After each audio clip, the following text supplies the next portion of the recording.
जय हिंद दोस्तों। आज फिर मैं आपके सामने एक नई वीडियो लेके आ रहा हूँ और आज मैं आपको मतलब जो यूपीएससी के सबसे डिफिकल्ट टॉपिक्स होते हैं उन टॉपिक्स के बारे में एक एक करके आपको विश्लेषण के रूप में उसको समझाऊंगा। और जितने भी डिफिकल्ट टॉपिक होते हैं उसको मैं मेंस ओरिएंटेड, प्री ओरिएंटेड और जैसे कि अगर पॉलिटी का टॉपिक है तो आपका अगर ऑप्शनल पीएसआईआर है, political science and international relation, तो उसे वहां कैसे लिंक करना है, मेंस में कैसे लिंक करना है और प्री में कैसे लिंक करना है, तो इन सारी खूबियों के साथ में अपने एक एक टॉपिक को आपको बताऊंगा। तो इसी के साथ में आज अपना नया टॉपिक स्टार्ट करते हुए आपके सामने एक नया टॉपिक लेके आ रहा हूँ जिसका नाम है डेमोक्रेसी या लोकतंत्र। लोकतंत्र तो आपने पढ़ा ही होगा, अलग अलग बुक्स में पढ़ा होगा, अलग अलग टीचर्स से पढ़ा होगा, लेकिन मैं जो आपको एक साइंटिफिक तरीके से बताऊंगा तो ये लोकतंत्र आप कहीं से किसी भी हद तक नहीं भूल पाओगे। और आप लिंक करने की जो प्रवृत्ति होती है, कहते हैं कि यूपीएससी में अगर आपको लिंक करना है, रिलेट करना आता है अपना टॉपिक, तो आप क्वेश्चन को अपने कॉमन सेंस के आधार पर आसानी से सॉल्व कर लोगे। तो उसी टेक्निक को मैं अपने रेगुलर जो भी एग्जाम होते हैं उसमें अपनाता था और सक्सेस के साथ उसको प्राप्त करता था। तो यही मैं जो रिलेट करना आपको सिखाऊंगा और आपका ये मूल मंत्र होगा और इससे आपकी जो कॉमन सेंस की प्रवृत्ति है बहुत अच्छे तरीके से क्या हो जाएगी, उजागर हो जाएगी और आपको अपने आप स्वयं लगेगा कि हाँ, मैं आज जो टॉपिक बता रहा हूँ उससे आपको कितना 100% रिजल्ट मिला है और कितना आपको उससे लाभ मिला है।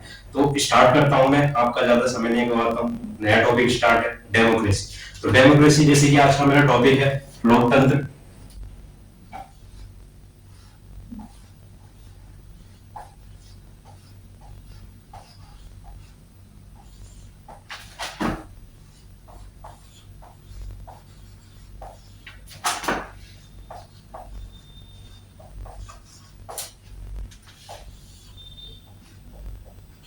ऐसे तो आपको लोकतंत्र के बारे में सभी टीचर ने बता दिया होगा लोकतंत्र को, और यूट्यूब में भी आपने काफी बार लोकतंत्र को पढ़ा होगा कि लोकतंत्र क्या होता है। जनता का शासन होता है और जनता के प्रतिनिधि का शासन होता है। और स्विट्जरलैंड में जो लोकतंत्र है वो प्रत्यक्ष लोकतंत्र है, भारत में जो लोकतंत्र है वो गणतांत्रिक लोकतंत्र है। इस तरीके की आपने मतलब पढ़ रखा होगा और मैं जानता हूं कि लोकतंत्र आपके लिए काफी आसान सा मतलब लगेगा कि ये जो टॉपिक है काफी आसान है, लेकिन मैं जो आपको बताऊंगा ये आप जिंदगी भर नहीं भूलोगे। लोकतंत्र का एक्चुअल में जो हमारे पॉलिटी में उसका यूज है वो पूरी ही हमारी जो संसदीय व्यवस्था है, कहीं ना कहीं आप लोगों के जो अधिकार है, कहीं कहीं ना कहीं आपके द्वारा जो बनाया संविधान है, और हर तरीके से इस शब्द का इस्तेमाल होता है। और इस ये जो शब्द इस्तेमाल किया जा रहा है कायदे में, ये हमारी जो पृष्ठभूमि होती है संसदीय पटल की, उसके लिए काफी महत्वपूर्ण हो जाता है। तो सबसे पहले मैं आपको बताऊंगा कि लोकतंत्र की जो उत्पत्ति है, लोकतंत्र की उत्पत्ति कैसे हुई। तो लोकतंत्र की उत्पत्ति के लिए हमारे पास जो ग्रीक शब्द है, दो शब्द है,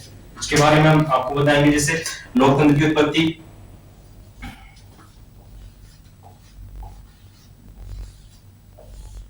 लोकतंत्र की अगर उत्पत्ति के बारे में मैं कहूं तो ग्रीक शब्द है।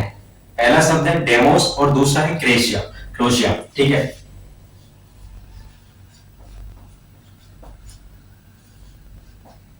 इस डेमोस का जो अर्थ होता है, अगर आप देखो तो डेमोस का अर्थ होता है लोक और क्रेशिया का मतलब होता है शासन।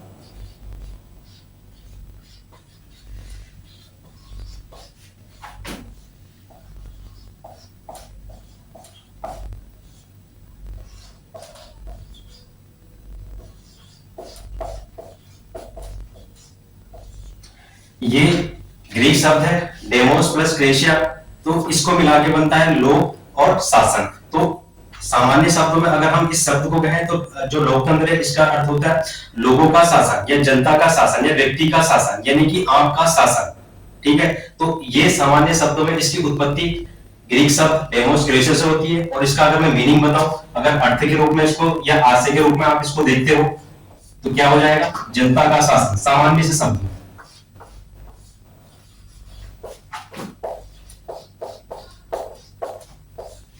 अब इसको आप अर्थ के रूप में देख सकते हो, आशय के रूप में देख सकते हो, तो ये क्या हो जाएगा, जनता का शासन हो जाएगा। अब उत्पत्ति हो गई, शासन हो गया। अब आपको क्या है, ये तो नॉर्मल सा इसका मीनिंग पता चल गया।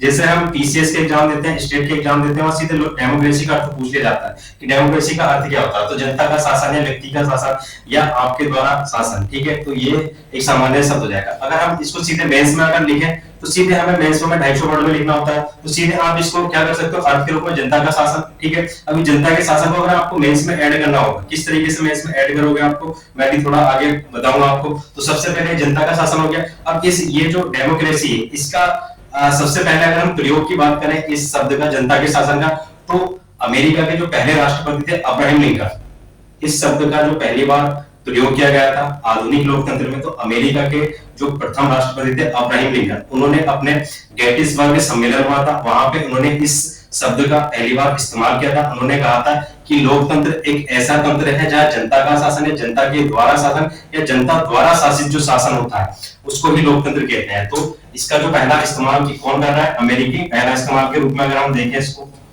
आधुनिक लोकतंत्र पहली बार प्रयोग,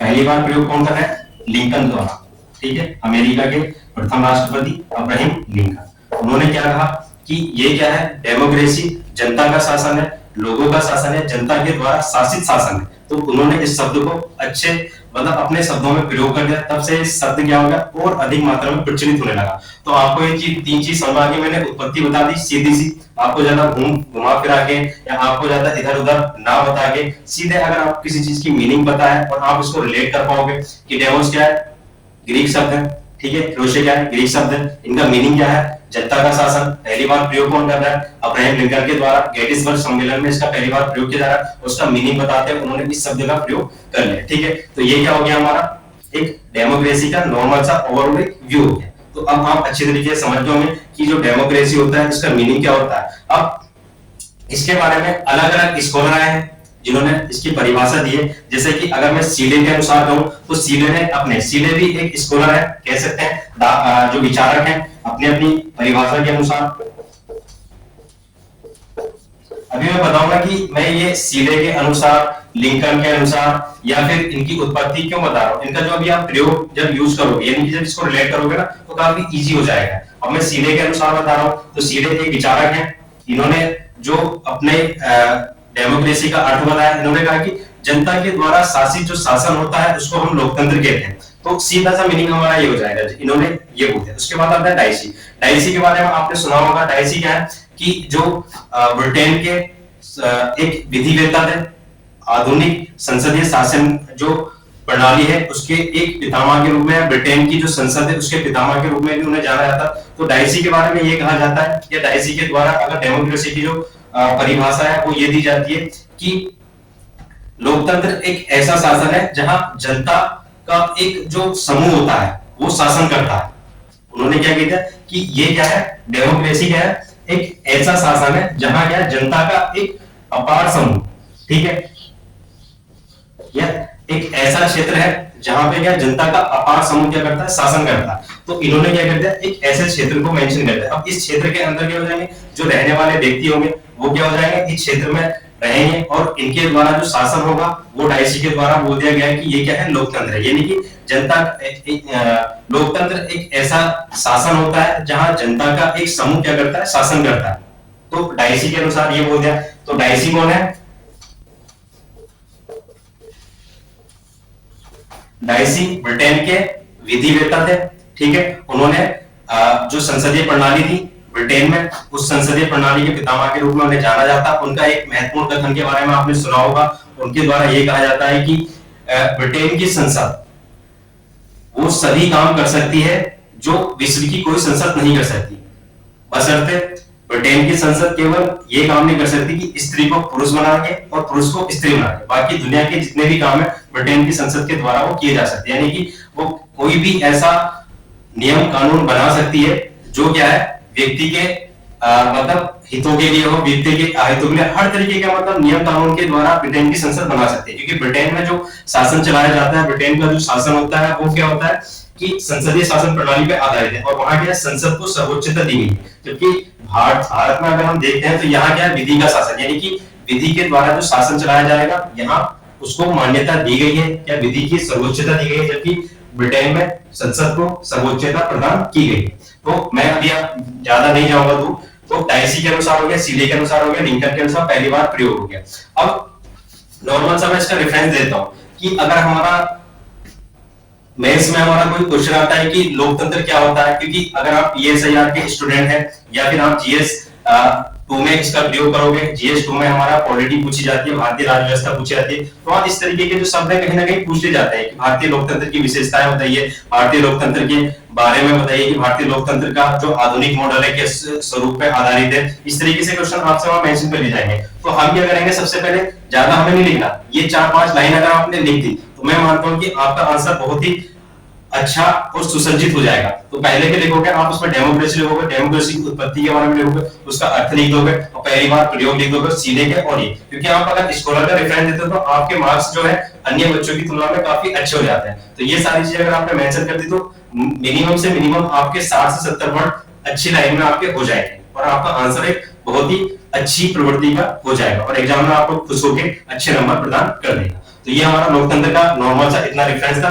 यहाँ मैंने मेंस से लिंक करना आपको बता दिया, लिंक करना बता दिया। और इसके बाद में अब इसका थोड़ा सा आगे रेफरेंस होगा कि भारत में लोकतंत्र किस तरीके का होता है।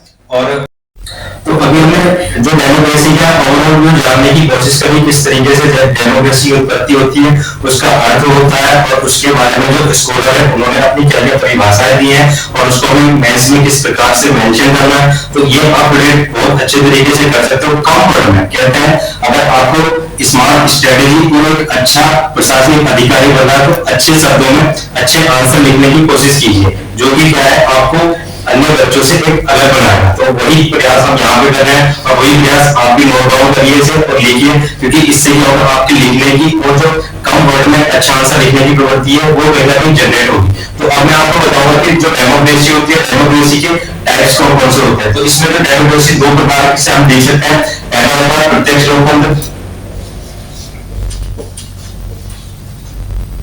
और दूसरा होगा अप्रत्यक्ष लोकतंत्र।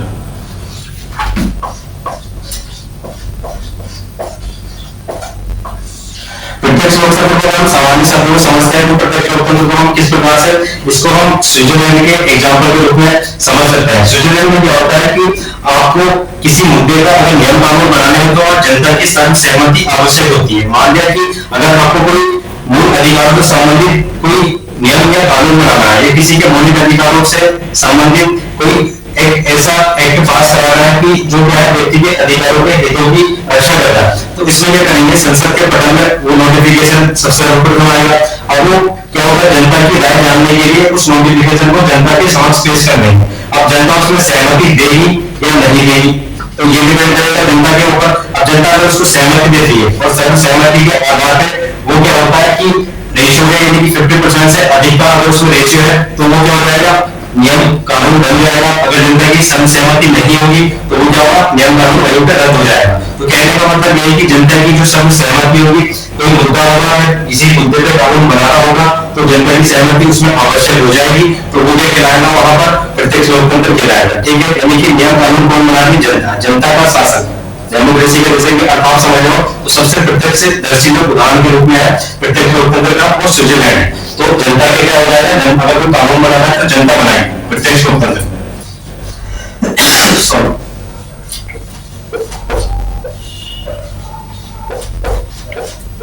जनता द्वारा कानून बनाया जाएगा, कानून बनाना। अब इसका एग्जाम्पल मैंने क्या बता दिया आपको, स्विट्जरलैंड।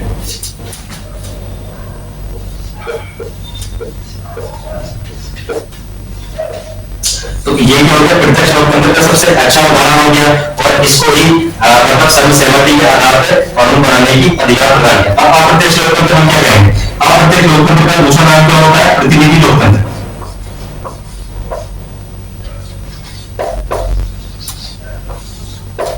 प्रतिनिधि लोकतंत्र बोल सकते हैं या इसको प्रक्रियात्मक लोकतंत्र के रूप में भी आप जान सकते हो। अब यूपीएससी आपको घुमा सकता है कि प्रतिनिधि लोकतंत्र क्या होता है या प्रक्रियात्मक लोकतंत्र क्या होता है या अप्रत्यक्ष लोकतंत्र क्या होता है। तो आपको घुमाने की जरूरत नहीं है, तीनों वर्ड का जो मीनिंग होता है वो एक ही होता है। और इसमें अगर अगला वर्ड आप देख लो तो वो क्या हो जाएगा, प्रक्रियात्मक लोकतंत्र।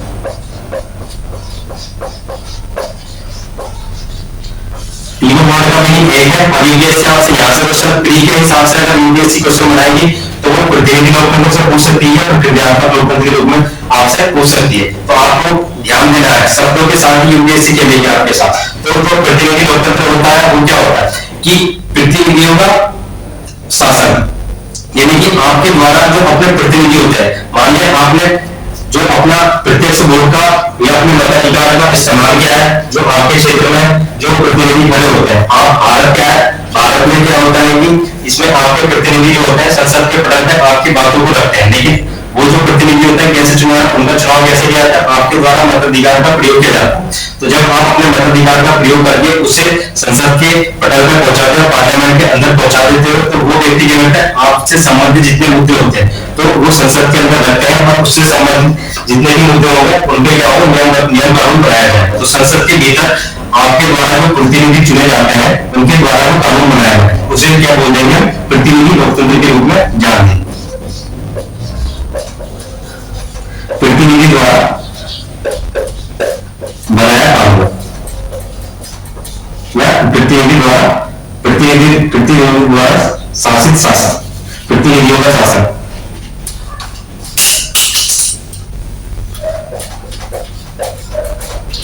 तो ये क्या होता है, जो प्रतिनिधि द्वारा शासन में शासन होता है उसको हम क्या बोलते हैं, प्रतिनिधि लोकतंत्र के रूप में जाना जाता है। तो यहाँ क्या होता है, भारत में इसका एक अच्छा एग्जाम्पल के रूप में आप देख सकते हो। तो ये जो प्रतिनिधि लोकतंत्र होता है ये भी दो प्रकार का हो सकता है, एक ये होता है संसदीय लोकतंत्र और दूसरा होता है अध्यक्षीय लोकतंत्र। इसको भी अगर हम डिवाइड करना चाहें तो ये भी दो प्रकार से हो सकता है, एक संसदीय लोकतंत्र होता है इसमें और दूसरा क्या होता है अध्यक्षीय लोकतंत्र।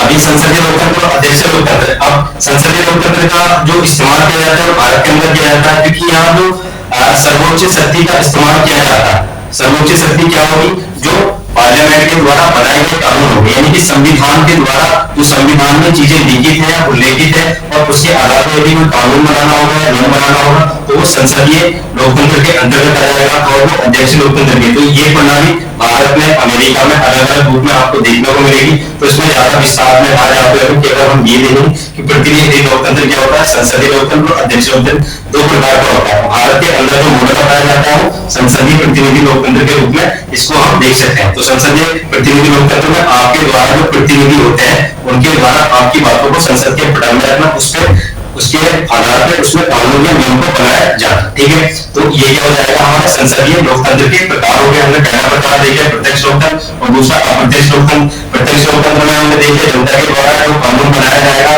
उसको प्रत्यक्ष लोकतंत्र बोलेंगे। इसके एग्जाम्पल के रूप में स्विट्जरलैंड देख लिया। दूसरा में अप्रत्यक्ष लोकतंत्र, प्रतिनिधि लोकतंत्र, प्रक्रियात्मक लोकतंत्र देख लिया। प्रतिनिधि लोकतंत्र को हमने समझा कि आपके प्रतिनिधि द्वारा जो शासन किया जा रहा है, आपके किसी मुद्दे पर कोई भी कानून बनाया जा रहा है उनके द्वारा, तो उसको हम क्या बोल रहे हैं, प्रतिनिधि लोकतंत्र। ये प्रतिनिधि शासन के रूप में उसको हम जान रहे हैं। और ये भी हमने दो प्रकार से पढ़ा, संसदीय शासन और अध्यक्षीय शासन के रूप में हमने इसको देख लिया। और हमने इसको देखा कि इसमें संसदीय शासन के रूप में हमने भारत के अंदर ये वाला मॉडल अपनाया जाता है। अगर हम भारतीय संविधान की प्रस्तावना के भारतीय संविधान में देखते हैं कि लोकतंत्र को कहाँ मेंशन किया गया है, तो भारतीय संविधान में जो लोकतंत्र शब्द का प्रयोग किया गया है वो हमारी प्रस्तावना में इसका इस्तेमाल किया गया है। प्रस्तावना में सामाजिक, आर्थिक और राजनीतिक इन तीन शब्दों को प्रयोग किया गया है लोकतंत्र के रूप में। यानी कि भारत में जो लोकतंत्र होगा सामाजिक लोकतंत्र भी होना चाहिए, राजनीतिक लोकतंत्र भी होना चाहिए और आर्थिक लोकतंत्र भी होना चाहिए। अब सामाजिक लोकतंत्र कैसा होना चाहिए कि प्रत्येक व्यक्ति में आत्मत्व की भावना होनी चाहिए, बंधुत्व की भावना होनी चाहिए। और सामाजिक लोकतंत्र में किसी व्यक्ति के साथ लिंग, जाति या किसी आधार पर कोई भेदभाव नहीं जाना चाहिए।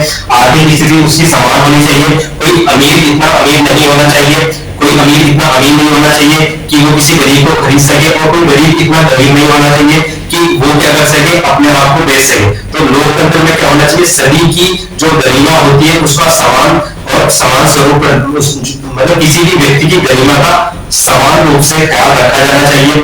किसी अमीर को किसी गरीब के हाथों बेचा ना जाए या किसी गरीब को इतना विवश ना होना पड़े कि वो अपने आप को किसी अमीर के हाथों में बेच दे। तो ये हमारा क्या हो जाना चाहिए, सामाजिक लोकतंत्र का एक अच्छा और बहुत अच्छा एक एग्जाम्पल के रूप में हम इसको देख सकते हैं। और उसी प्रकार से आर्थिक लोकतंत्र भी हमने देखा और राजनीतिक लोकतंत्र में क्या होता है कि अल्पसंख्यकों के जो अल्पसंख्यक होते हैं उनके अधिकारों का भी क्या होना चाहिए, कहीं ना कहीं आपको ध्यान रखा जाना चाहिए नहीं कि अगर आप शासन कर रहे हैं राजनीति में कहीं भी संसद के पटल में, भारत के अंदर जितने भी अल्पसंख्यक वर्ग के लोग हैं वो भी क्या होने चाहिए, शासन में सत्ता में भागीदारी करनी चाहिए। तो ये हो जाएगा राजनीतिक लोकतंत्र हो जाएगा। इसी के संबंध में डॉक्टर भीमराव अम्बेडकर ने कहा था कि भारत में लोकतंत्र की जो त्रिमूर्ति है, सामाजिक आर्थिक तब तक पूर्ण नहीं हो सकती जब वो एक दूसरे के जब तक वो एक दूसरे के पूरक नहीं होंगे। अगर वो एक दूसरे के पूरक नहीं होंगे तो लोकतंत्र की जो परिभाषा है भारतीय संविधान के अनुसार वो क्या है, विफल हो जाएगी। तो इसलिए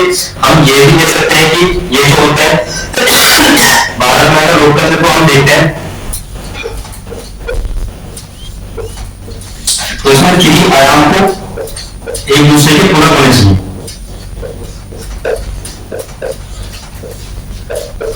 सामाजिक, आर्थिक और राजनीतिक, ये तीनों ही प्रकार के लोकतंत्र एक दूसरे में होने चाहिए, पूरा होना चाहिए, ताकि जाके आपकी जो लोकतंत्र की एक अच्छी व्यवस्था होगी किसी भी भारत के अंदर वो अच्छे सुचारू रूप से संचालित की जा सकेगी। तो ये डॉक्टर भीमराव अम्बेडकर ने अपने कथन में बोल दिया। अब हम देखते हैं कि भारत में जो लोकतंत्र है वो किस प्रकार का है। ठीक है, तो मैंने बताया आपको भारतीय प्रस्तावना में जो लोकतंत्र को मेंशन किया गया है कि किस तरीके से किया गया है। अब इसमें भी क्या होता है कि जो भारतीय लोकतंत्र में अगर हम देखें तो एक शब्द का और अच्छा सा प्रयोग किया गया है जिसका नाम है लोकतांत्रिक गणराज्य। लोकतांत्रिक गणराज्य का मतलब क्या होता है, हम भारत को एक लोकतांत्रिक गणराज्य बनाने के लिए प्रेरित या मतलब जो भारत है उसको एक लोकतांत्रिक गणराज्य बनाएंगे। कैसे बनाएंगे, तो जो गणराज्य होता है इसमें क्या होता है कि जो हमारा संवैधानिक प्रमुख होगा वो राष्ट्रपति होगा, यानी कि संविधान का जो प्रमुख कहलाएगा गणतांत्रिक लोकतंत्र में वो राष्ट्रपति कहलाएगा, जबकि जो उसकी शक्ति का प्रयोग करेगा यानी कि राजनीतिक शक्ति का प्रयोग करेगा वो कौन करेगा, प्रधानमंत्री करेगा। एक तरफ इसको हम संवैधानिक प्रमुख के रूप में जान सकते हैं और दूसरा हम जान सकते हैं एक वास्तविक प्रमुख के रूप में जान सकते हैं। तो लोकतंत्र में इन दो व्यक्तियों का बहुत अहम रोल होता है।